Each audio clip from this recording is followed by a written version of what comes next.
Welcome back to another episode of the Benefits Insider. I'm your host, Chris Hamilton, and today I want to share with you one of the more common questions I get, and that is, Chris, what do your benefits look like? If you want to use your benefits to attract or retain talent, you have to offer something they can't get anywhere else. And so if you've seen any of my episodes or watched any of my videos, you know I'm a fan of three things when it comes to lowering the cost of health insurance for your business, providing more profitability, and providing better benefits to your employees. And those three things are removing the misaligned incentives and conflicts of interest that are rife within most insurance plans, stripping out waste and abuse, and lowering your cost of claims by doing so. And the third is incentivizing and rewarding your employees for becoming part of the solution. And so before I jump into those three things and how I've built those into the plan that we have for our 150 employees here at Hotchkiss, I want to give you a little bit of background. The year that we decided to take the Benefits Insider approach to our own company, we got a sizable increase from our fully insured carrier at the time. And it's probably one that you likely work with your business. Think of who that carrier is. And they came back to us as we were approaching our renewal and said, guys, you've got some high claims that we expect to be ongoing for the next year. We've spent more money on those claimants than we took in premium. So we've got to increase your premium. And it was a 40% increase. So you think about what you're spending for your business, tack on 40%, that's a pretty big number. And it's important to our organization for several reasons. One, we're competing against large national employers for the talent in our organization. Our employees get calls every single day, and people leave our company or other companies for increases in pay, better benefits. And so we look at this from a standpoint of being able to remain competitive in our talent pool. And the other thing, if to keeping our costs low for employees, the offset to that is our company just ends up paying more for the benefits, which reduces our profitability and the valuation of our organization to our partnership and ownership group. And so really just looking at both of those things and trying to balance it out, it wasn't really palatable at that point. And then as we looked at that particular problem, we thought about, okay, 40% this year, it was 10% last year. Trending this forward, what does this look like to our organization over the next 3, 5, and 10 years? And as we do the math, at some point it becomes just completely untenable. So we took the approach of looking at what we do for a lot of our larger clients and thinking to ourselves, what if we could do this for a company our size? What if we could do it for companies that are smaller? And that's exactly how we came up with the Benefits Insider approach. And the Benefits Insider is simply as insiders to the benefits industry, how we designed our own plan, and then taking that to the market based on the results that we've had. So laying that out, we were fully insured with a big national carrier. We decided to do several things, and the first of which was to get out of that traditional fully insured plan design or plan setup. So if you're fully insured with a carrier, think of the carrier that you use. It may be Blue Cross, United Healthcare, Cigna, or Aetna. Whenever you insure with one of those carriers, it's a turnkey solution. You're using their network, their pharmacy benefit manager, any of the programs they have. You're using their insurance. So it's everything bundled up all together, turnkey to you. You have no control over it. It's like buying a suit off a shelf or a pre-made hamburger, right? It is what it is. You get it and move on down the road. Well, the issue that I see with that is using all of those carriers' own vendors and the subsidiaries that they have, they actually participate and have incentive to drive your costs higher. So getting out of that model is what allowed us. It's the foundation. It laid the foundation for us to be able to do some of the unique things that we do in our plan. So we became self-insured, but for companies our size, that can be a little untenable due to some of the volatility and the risk. And we don't want to take unreasonable risk in our plan. And so to help offset some of that, the first thing that we did to become partially self-insured was we joined a group health captive. So captives are a really interesting way and a unique way to make self-insuring less risky than being fully insured. And I talk about that in an earlier episode. So go check that out. I do a deep dive on captives, what they are, how they can benefit your business.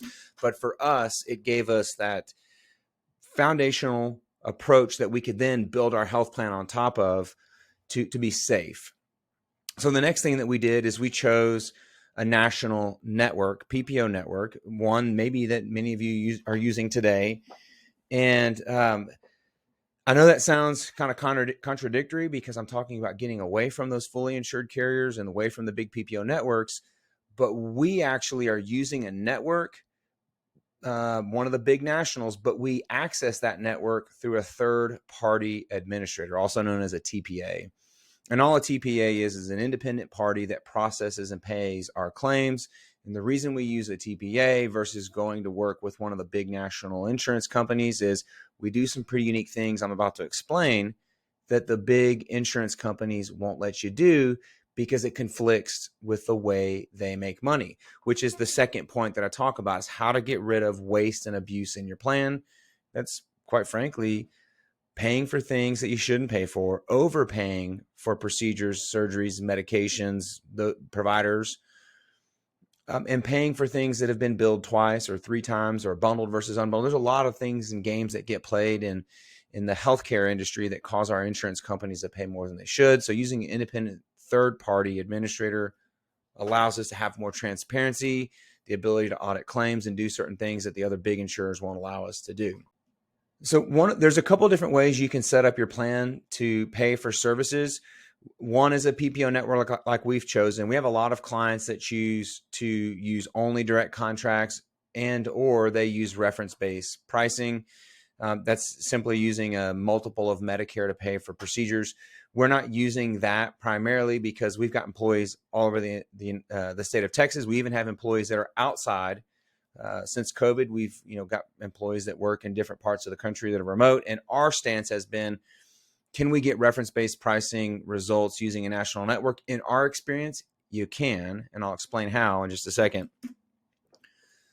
But having that national PPO network gives comfort to a lot of our employees located in different geographies that they can access a network, they can find providers that are in network. And for the vast majority of our employees, the usage of their benefits is very similar to what they've always experienced. They've got an ID card that has a national network on it. They go into the doctor, they go buy prescriptions, works exactly the way they've always expected.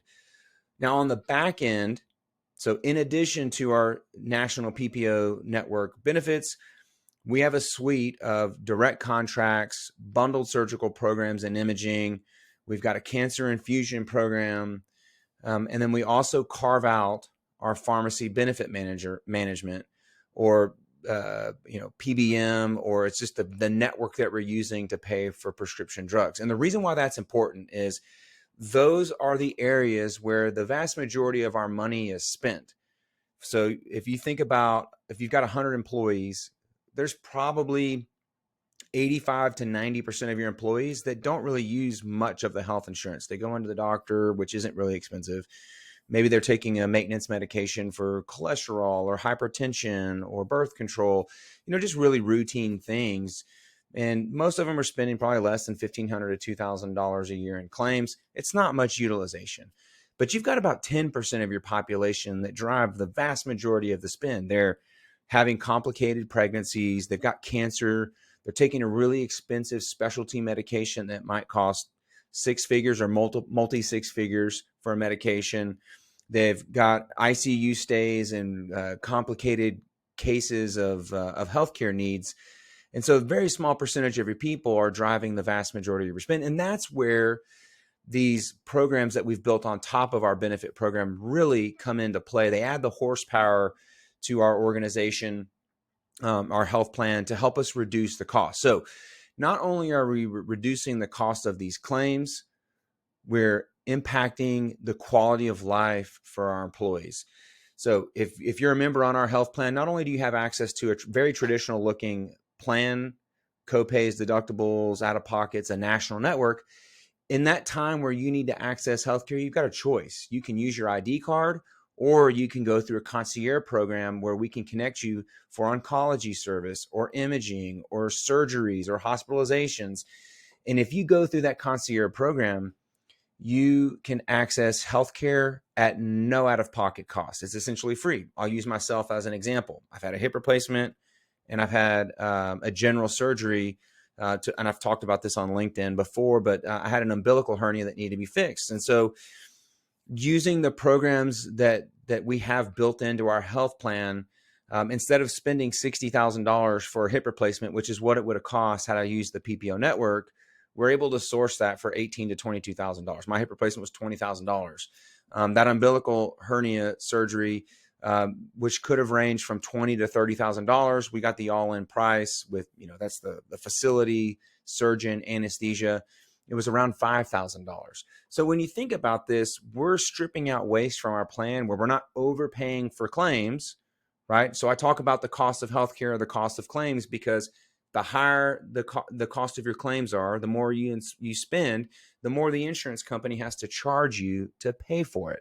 So if you lower the cost of claims, not by limiting access or denying claims, but by just paying a fair price, you can actually provide more to your employees. And the incentive, this ties into the rule number 3, is incentivizing your employees and rewarding them for making good choices. So in our health plan, if you go through that concierge program, you allow us to schedule your surgery with a top provider.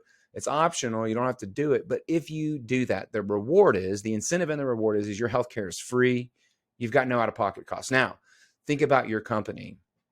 You're probably competing against other companies, probably larger companies that have bigger budgets and better benefits. If you're like some of the companies we work with, they complain and hear complaints when they're recruiting that, oh, our benefits aren't competitive. Well, what if you offered free healthcare and access to free healthcare to your employees?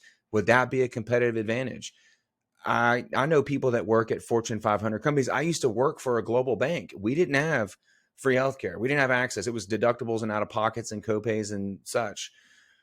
This is a real competitive advantage. And it also saves your company money at the same time. So I mentioned the direct contracts, the bundled surgical, the cancer oncology. We had several of those types of claims that were ongoing when we got hit with our 40% increase from our fully insured carrier. So what was the result? Our costs in the first year of implementing this program, our costs actually went up a little bit. They went up about 8%. So had we written the check to the big fully insured carrier, we would have spent 40% more. Instead, we only spent 8%. And in the years subsequently, we've actually trended downward, and we've actually in double-digit percentages have gone down year over year in our costs. And by our estimates, over the last several years, we've saved $1.5 million compared to had we accepted that 40% increase and just kept the cost, kept that flat. So if I'm looking at what our cost would have been had we renewed with that fully insured carrier, that kind of sets the high water mark of our costs. We've spent underneath that every single year since we've done this. And our costs have actually gone down. Our headcount's gone up. So when you do the math on it, what does it cost per employee per year? Our costs have trended down significantly. So this has been a great financial decision for our organization. It's added profitability, sustainability. We've been able to give more to our employees. And that's been a real benefit to us when not just recruiting employees to our organization, but actually sharing with you in the marketplace things that we're doing. We're not just talking about it, we're doing it ourselves. We don't just have experience with our clients implementing these programs. We have experience having lived it and doing it and breathing it ourselves. So if you're curious what this might look like for your business, I'm going to share a link to our website in the show notes. And on that site, I've got testimonials from clients. I've got case studies. I even have a cost estimator. You can plug in the number of employees that you've got. It'll give you an estimate of potential savings in your first year. I'm also happy to connect with you. Either you're here on the platform or if you want to send me a note, I'm happy to talk about more in detail what this might look like for your company. But until next time, use these tips to add more profitability to your bottom line and more money in your employees' paychecks. See ya.